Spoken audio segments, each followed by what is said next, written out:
On behalf of Caregiver Sati, it gives me immense pleasure to welcome a very, very dear friend, a wonderful human being, and a great buddy amongst on this platform today. It's my great privilege to welcome Malathi Rao. Malathi is based in Bangalore, sorry. Malathi is based in Bangalore, and I've known her for almost about 8 to 10 years. And we've had a great association. And here she is. She's going to talk about herself and her caregiving experience. Over to you, Malathi. Our audience, please, our audience would like to know a little about you, Malathi. Sure. Thank you, Vandana, and thank you, Caregiver Sati, for having me as a guest and help me share my experiences as a caregiver. So I'm very happy to be part of this chat today. And I'm a homemaker and a proud mother of a grown-up daughter. And I've been involved in different roles at different times as a caregiver, so about which I would be talking today. And thank you. Thank you for being here, Malathi. So, in all these years that I've known you, I know that you have donned the role of a caregiver at multiple points in different stages in your life. So we would like to know about your caregiving journey. It started very young. I know about that. So kindly share when it started and what was it like? I would like to begin about 20 years back. I've had different trysts with being a caregiver. And the first one was about 20 years back when my in-laws moved in with us from Delhi to Bangalore. And that was a very different one because my father-in-law already had been diagnosed with Alzheimer's. And as you know, it's a form of dementia. And his was in quite a late stage. And he just wouldn't remember anything. He wouldn't recognize his wife also, my mother-in-law. He just didn't recognize any relations. So it was quite challenging because they had moved in from Delhi and he did not know whether he was in Delhi or Bangalore. We had a tough time for about 2 years, 2.5 years. And there were 2 instances when he actually went missing. And that was a very tough time. And normally they say Alzheimer's patients, it's very difficult to find them once they go out. By God's grace, we were extremely lucky. After 1.5 days, how he turned up, we have no idea. We have no idea how he had been taken care of by somebody, but we found him back. But at that time, I was a young mother of a 3-year-old. So the challenges at that time were quite different from what we are, facing now with my mother-in-law. At that time, my mother-in-law was a primary caregiver and we were the secondary caregivers, you could say, myself and my husband. So the main majority of the work about giving food and things like that, my mother-in-law would take care. But with respect to as simple a thing as giving a bath to him, he was a very gentle person, but just we would go near him. We would just try to hold him, to lift him, to take him. Just he would be sitting or lying down and he would get aggressive. We 3 of us, he was 82. And we 3 of us, my mother-in-law, my husband and myself, we had to hold him and move him to the bathroom. So it was quite challenging because having my daughter at that age, she would be inside, she would be calling, she would be understanding. And this would be, an everyday affair. So as the disease progressed, it became very difficult. And once he started, that trip of going out happened and we, found him missing. So we had to be extra careful. So whenever we would step out, we had to lock the main door. And he would start banging the door. And he was the gentlest of souls, but that was, something which he did not know. I feel dealing with Alzheimer's patients is so different because it's very sad. You just can't get angry with them. You feel sorry because they're not feeling anything. They're not having any negative or positive emotions as such. And, as the disease progressed, he lost control of his bodily functions. So we had to put diapers for him. And it was such that my husband's job required, he used to return late from office. So to put him to sleep, we had to put diaper. My mother-in-law alone could not put. So she would be calling me. My daughter would be calling me. It went on for some time. It was quite challenging, but and as the disease progresses, I tell you, it's very sad, and you feel very sad for the person close to you undergoing so much, and you just can't tell that person, explain anything, So it was quite a challenging. Must have been so tough for you, Malathi, and especially, for your mother-in-law also being the primary caregiver. And I can't imagine how scary it must have been when he walked out. I mean, having your loved one just walk out and not knowing, my God, it must have been so tough on you. And those 3 days when he went missing, about 2 days, I would say, he had gone missing in the morning. And we have realized it, you would not believe, in a span of 10 minutes, because he would always be, under our watch. And we realized in a short span, when my mother-in-law came out to have tea, the door was open and he had walked out. We were on the 8th floor, and he has never taken a lift before. He's always lived in an independent house in Delhi. He has climbed all the 8 floors. He was 82. He was fit and fine. He has just walked down, and in 10 minutes, we realized, we went out, we could not catch him. Then you realize how difficult it is, because there are lanes and lanes around wherever you live. Maybe you're searching in one lane and, he's in another, like they show in the movies probably, So we have searched, and I had to be at home because I had this daughter of mine taking care. And, and we searched approximately 3-kilometer area around the whole area, the whole day, whole night. Our relatives, we have, we went to the police station in the evening to lodge an FIR. Then we realized something, that the police just asked, they didn't even ask the details at that time. I was very surprised. They didn't ask the height, weight, or what he was wearing at that time. Nothing. They said, okay, you've lodged a complaint, you come back to us again tomorrow. Then later somebody said they do not immediately start searching, because there are cases where there are, maybe some conflicts and some arguments in the house. So some people might have walked out. So they give a 24 hours time before you again ask them, and then they lodge, I believe, which we found, very, and we had, put an advertisement in the newspaper and the TV. Next day evening, God's grace, one of our mates who was walking in a lane, 2 lanes behind, found him. He had just tripped. Elderly man, she saw it looked like uncle, and she immediately called me. Mobile was there, so thank God for that. Like you said, for someone with Alzheimer's, though they appear physically so fit, mentally they're unable to take any decisions. So for them, what is right and what is wrong, there's no understanding of that. And he couldn't tell where he is from, where he has to go, where is his house. Yeah. And for him to express anything is impossible to you. So it becomes, an additional responsibility for the caregiver to try and understand what is not said. So yes, must have been so tough on you guys. It is quite great. So this was your, first, I would say, encounter with caregiving when you were very young with a small daughter. It's not ended. It continues even now, I know. So can you throw a little light on that one?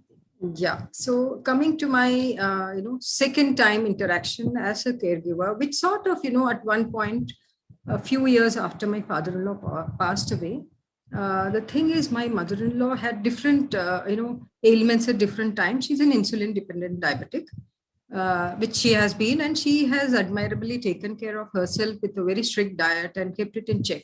But there would be instances of sudden drop of low sugar, which nobody would expect. And there have been 4 major instances. Again, at those times, my daughter was very small, and she has just collapsed. Probably she was in a coma, and we did not, would have gone into coma if I had not caught her at the right time. In all these instances, what was happening is around 9 o'clock, my husband hasn't yet come back. This was a few years back when, mobiles were not really so much and there were not many hospitals around. 9 o'clock, just before dinner, I find her not moving. I was helping my daughter with the homework, given her dinner. She was in the third or fourth standard. And I'm wondering why she used to come and have her dinner as usual. She's not come out at all. When I see she's in the same position since the last time I saw her, which was about half an hour back. So I said, she's just not moved. When I went and I called her, what happened, Mummy? Will you be having your dinner now? And there was no response. She was just still with her eyes. So I got very scared. I suspected the worst because there was absolutely no movement. And I didn't know what to do, though I had glucose water we gave, and she still wasn't responding. Then I called a doctor whom I had met just that day evening. He came and he gave an injection, and within half an hour, she was okay. And those instances happened at least 3-4 times like that, which was very scary. And for me to handle with the child and my husband not there, he was at office, which is very far away. So those were very trying times mentally, not knowing what is to happen, how to handle it. And it drains you out at that time when it happens. So what happens as a result, as a caregiver, I used to become more cautious, more watchful. Before every meal, I used to ensure. So it became, sort of slowly over a period of time, I would ensure I'm back during her meal times, just before her meal times. So, so it sort of preys on your mind, oh, she might end up in a low sugar. Suddenly, it can happen anytime. So I've sort of lived with that feeling in my head. I would always, whether if I go out, would be back in time to see if she's had a food, which would happen once in a while. Yeah. So, and also, it's mostly across the world. It's the woman of the house playing the role of the primary caregiver. So while she manages the household chores, taking care of the children, and then there's the responsibility of taking care of parents or in-laws. Must have been really trying for you, Malti. And during those times, how did you feel? Did you feel overwhelmed? Was there any support with you? And what was the effect on your daughter? Because your daughter was watching everything. So could you just talk about that? With respect to myself, see, now I had become a primary caregiver during the time, because most of the time, I was there around when all these instances happened. And it sort of, made me rush back from wherever I was. So it was not that I could freely go somewhere and take a break. I would always be, it would be at the back of my mind. I would otherwise call and check if she's okay. Under some pretext, I would call. She will say, I'm okay. But, I don't know. In the time that I reach back, traffic is there, this, that. So this thought sort of sits in your mind. And over a period of time, as you're doing, it does sort of take over, and I would plan out, if at all I have to go out, there would be a prior planning of whether, and this was just with respect to the low sugar, we don't know. Otherwise, she was okay, she was managing. But I would also, with respect to my daughter, she has seen all this. And yes, as she grows, now she is more, understanding what would have happened. She wasn't really knowing what was happening. She would just say, I would ask her to help, bring this, bring that, because my mother-in-law would suddenly drop things. As she was eating, low sugar would take over and everything in her hand would fall down. So, though she was having it on time. But the issue, which was a little bit also, difficult to handle, was she's a kind of person who doesn't express herself much. She's a bit of a loner. And she tries to be by herself. She would be, the problem was she wouldn't be eating with us. She would always eat in her room. For years, she has done that. That's been her habit. So, so if we are outside, maybe if you're watching TV and she's having, till a sound comes, we won't know. She would be sitting inside having. So, I got used to tuning my ears to see, okay, nothing has happened. That sort of preys on your mind. And over a period of time now, in the past few years, she's now 91. So that was, we sort of got used to that over a period of time, and to ensure that, she takes her injection on time, she takes the food on time.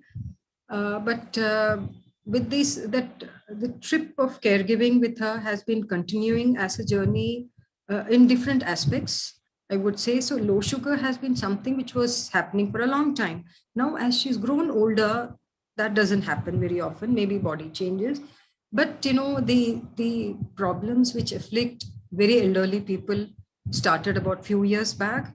A person who, she is very independent, she doesn't want to tell us anything, so that doesn't help us much. uh, because unless until things are conveyed very clearly, we can also act upon it in the best interests of her. So what has been happening now, which is more trying for all of us and very challenging, is few years back, I'm reminded of the movie Piku. Actually, she's been facing constipation issues, and which has been quite troublesome for her. And it has happened. I mean, like, I'm saying it like for 7 8 days she wouldn't have passed the first time. She hasn't told us, and suddenly on the seventh day she would say, "I've not passed." She has waited so long before she told us. But she's been having her food on time, so we wouldn't come to know. So then we said, no, you cannot be quiet about this. The moment it's 2 or 3 days, you cannot wait longer than that. It has to be expelled. You must let us know. And then consulting with doctors and everything, she started with what is a Skyme Churna, and some medication if the days prolong. Now, this became quite as you would have seen in the movie, how troubled he gets, it sort of is occupying his mind throughout. It was the same with her, because the day she would take the medicine, sometimes, not always, it would be uncontrollably, it would come out. And the first time it happened, she got quite troubled because the room was a mess. And we had gone out, we came back, and we smelled something, we went, and it was quite a big mess. And but she wasn't willing to let us know. So what she had tried was, this is just few years back, she was 85 plus already, and becoming more frail also. She somehow didn't, because she's not somebody who communicates much. She likes to be on Yeah. her own in her room. She didn't want us to know about what had happened. So she has herself tried to take out her clothes from inside, pour water and clean out the rooms. Oh you know God.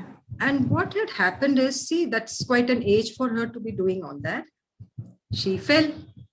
She had Oh hurt Lord. herself. She was lying down when she came in the bathroom, half prone. It was very scary. And we got panicky because she had hit herself and there was blood on. And it was, just had to see that day. It was quite scary. And we had to rush her to the hospital. And but it turned out, see, luckily, with it's God's grace that her body system is very strong. And even though she'd fallen and blood had come, doctor checked, there was nothing much. It was just minor hit. And but then we explained to her that you are supposed to let us know. You do not worry about what has happened. It is common. It happens for elderly people. You Absolutely. must let us know so that you don't please get down to doing all this work. We'll get that done. But you are supposed to. But the problem is, since, and by nature, she doesn't talk to us much. She's happy on her own in her own room. And so it becomes more difficult, because next time, though she would say, nahi bataungi main aage, but next again, a month later, something similar would happen. And she would again be trying to clean and she would have fallen. Oh dear. And This, you know what, Malathi, I actually, my heart goes out to her also, because for a person, something like this is their dignity being compromised. And very true. also, for you people, because of the lack of communication between, you and her inability to express, or the desire to not speak to you, makes it so difficult for you and Manmohan as caregivers to understand what she goes through, because Yeah. until unless you can read the physical symptoms, or you can read the non-verbal language, the non-verbal symptoms, but you can't know exactly what goes on inside her till she expresses it. So yes, I feel you also as much as I feel her, but that's not where it's stopped. I know presently also there are many challenges. She's a wonderful human being, and you're a wonderful, daughter-in-law, and Manmohan is a wonderful son. But there are challenges that still continue. So, can you talk us through those also, Yeah. Mal? So that problem was continuing, and what had happened over a period of last 1 year, there were many instances of her falling down, and we realized that her mobility and her balance was going. So initially, we got her a stick, and in spite of the stick, she would forget. She started falling. Then we got her the walker, and we said, with the walker, you move around. So of late, what has happened is, and the moment this instance of constipation and her not being in control happened, it was suggested by the doctors also that let her use the diapers so that it doesn't trouble her too much. So we started her on diapers, though she's able to go, So she would herself try to go and using, so that has been continuing.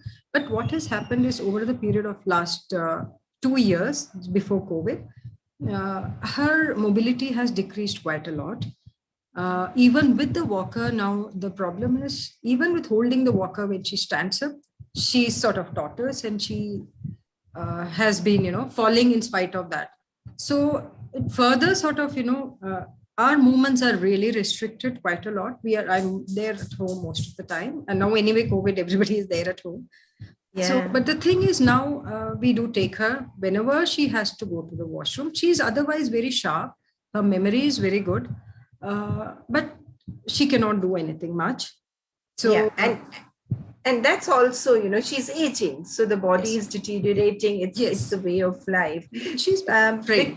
Yeah, yeah. And I also know that you've restricted yourself in many ways because of the lockdown. Anyways, you're home, but I know that there are so many times that you haven't been able to go out, meet with friends because she's there, and you don't want to leave her alone.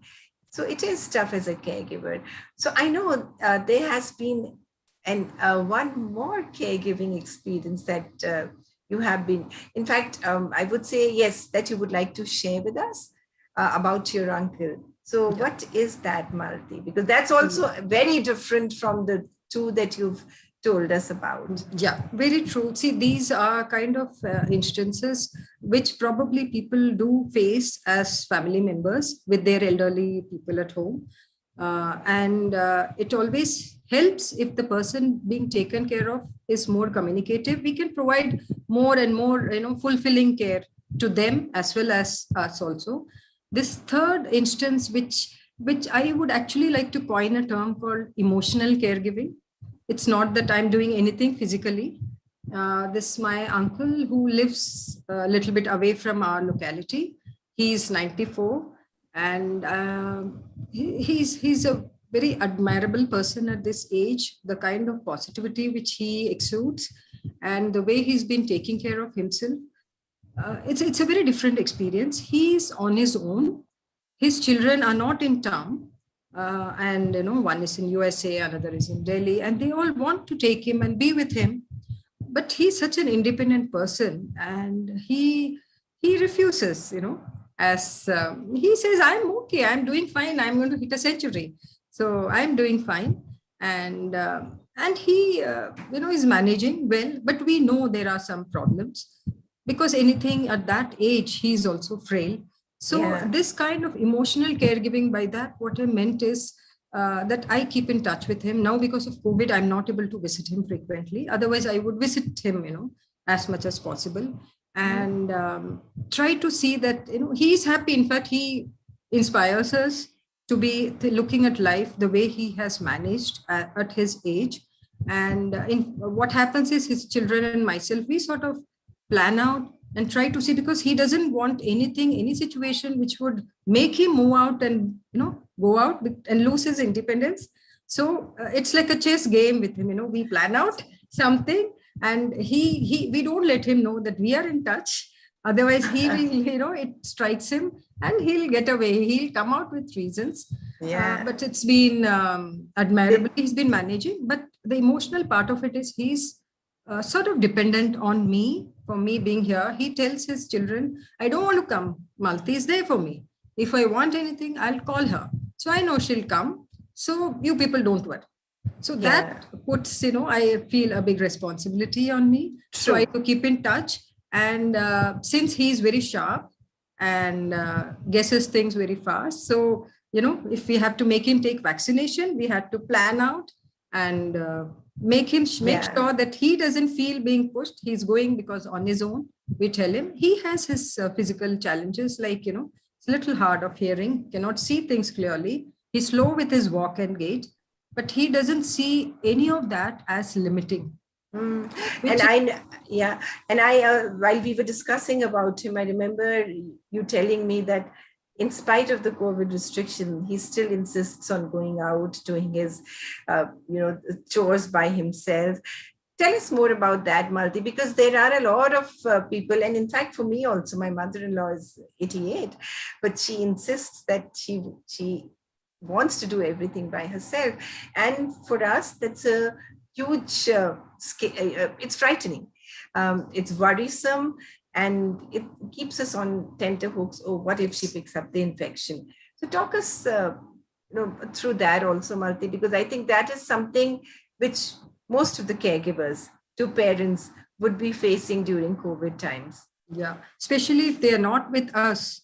We feel at night or during the daytime, if anything happens during the lockdown, it was tough because we were all calling him every other day. And he would get, little irritated that why all of you are going on calling. Like, he says, you people are unnecessarily worried.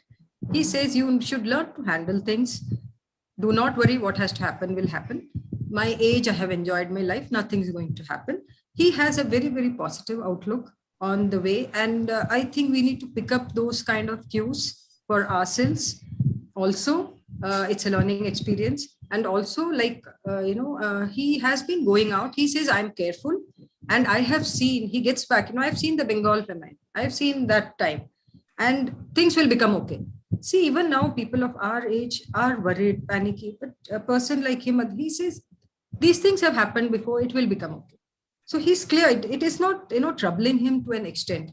He says, be practical, follow the guidelines, leave it, Yeah. which is true. But he's Yeah. practically following it. Yeah. And so, through you, we can actually share this with the other caregivers also. Yes, we have aged parents and we have aged family members living with us. We need to give them space too, because all the time telling them that you do this, you do that, it suffocates them, and it gets too overwhelming for us also. So I think that's a very good suggestion that uncle gives to everyone, that yes, I can manage on my own because I've seen it and I'm following protocols. So as caregivers, we should not overstress about it. So thank you for sharing that, Malti. Now I'm coming to a very essential question, Malti. Being a caregiver for so long, I'm sure there are times where you felt overwhelmed, you felt overburdened, and I'm sure there are times when you've said, oof, I can't do it anymore. What have you done to take care of yourselves, Malti? Do you have a support system, or there are ways that you take a little time off from the responsibility of caregiving? Yes, glad you asked that question. Having, people probably undergo caregiving for some time and maybe then they get some relief due to different things. In my case, it's sort of continued with little dips, but it's always been there.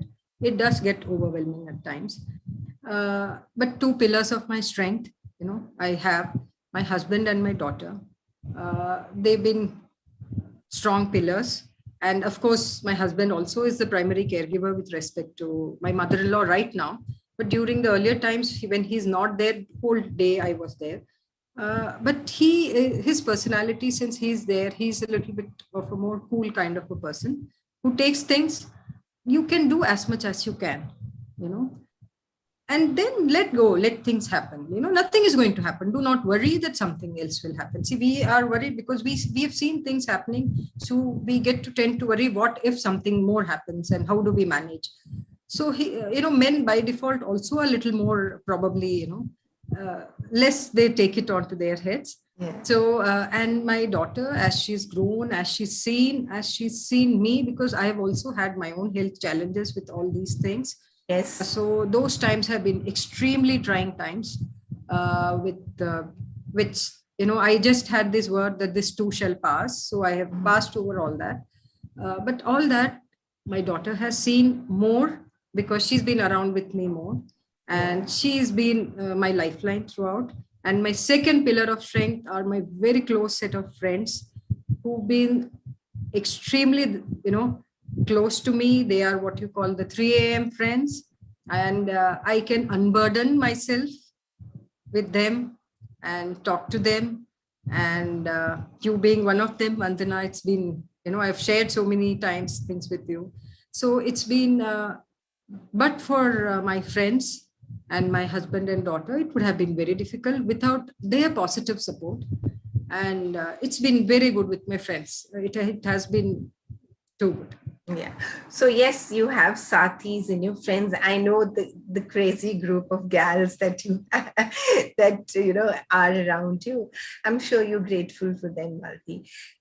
Any message that you would like to give out to the caregivers? But before that, before we end the session and before you share the message, share some funny moments, like the Pico moment. I think the Pico moment is.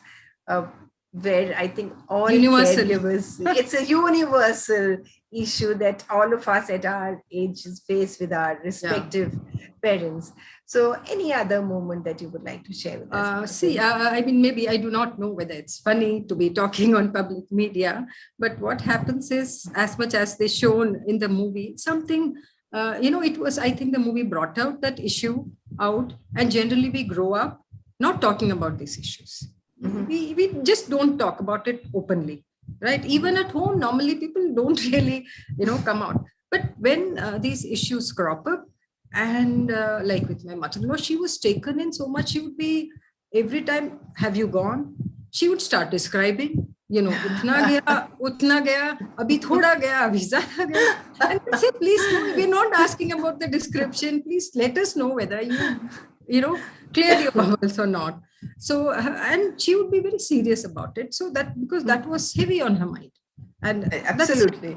So there were moments like this which used to happen. And something more funny would be happening with my uncle also, who would be laughing off everything. And we call him, like, our Raja kind, like, who uh, he's bindas basically, like, Mm, and mm, he says, you people don't have to, I know how I can manage, and be cool. He gives his advice actually very nicely, and he's we the way he manages, he talks to everybody, gets his work done the way he wants, and he's happy. So mm. we want him to be, happy.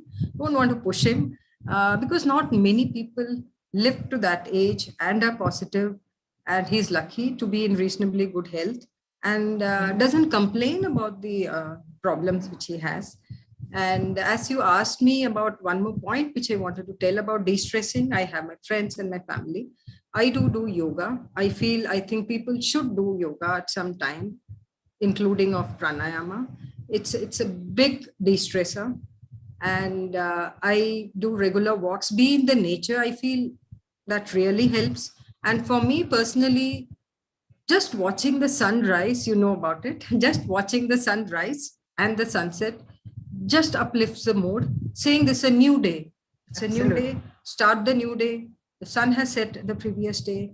Start it off in the best possible way. And that keeps us going. And I think it's a simple thing which happens every day, but I think that teaches us a big lesson.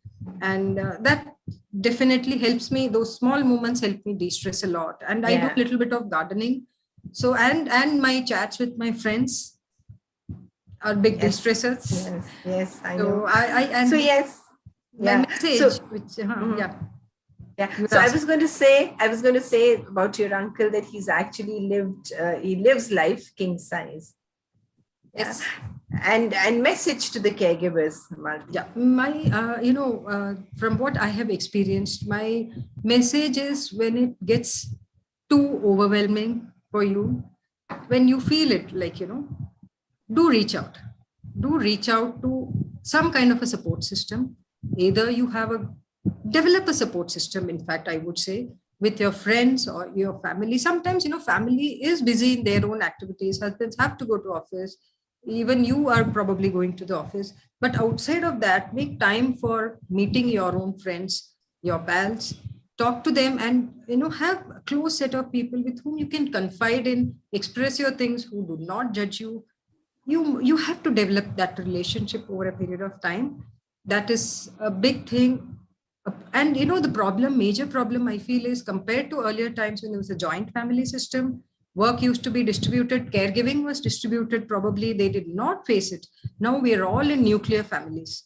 So what happens? Single or two people get taken in by all the load. So please reach out, take up some kind of an activity, take a break, approach an agency or something which can help take care of the person also, if possible. Like, there are agencies like Nightingales. Take a break, and there is nothing wrong. Do not feel guilty. There is only so much as a human you can do for another human. So please do that, and reach out. Do not get so taken in that. Main important thing is, as much as you are a caregiver to the person, you have to be doing self-care for yourself also. Very Very important. well said. Very well said, Malti. Like I say, every time I conduct a session like this, I say self-preservation is very important. So Malti has shared a caregiving journey with us, different challenges at different points in a time with different people. I'm sure people have picked up a lot of good points from our conversation today. And also, Malti has a set of close friends around her. She has a support system. She's developed hobbies. Not everybody has friends and sathis to reach out to. We at Caregiver Sathi will be your sathi. So if anyone listening to this does not have a sathi, please reach out to us. We'll be happy to put an arm around you and walk with you through your caregiving journey. Thank you, Malti, for all that you've shared with us. And thank you for being the wonderful person that you are. On behalf of Caregiver Sathi, our gratitude and namaste. Thank you, Vandana, for helping me share this journey with you. I hope it benefits whoever is watching in some way.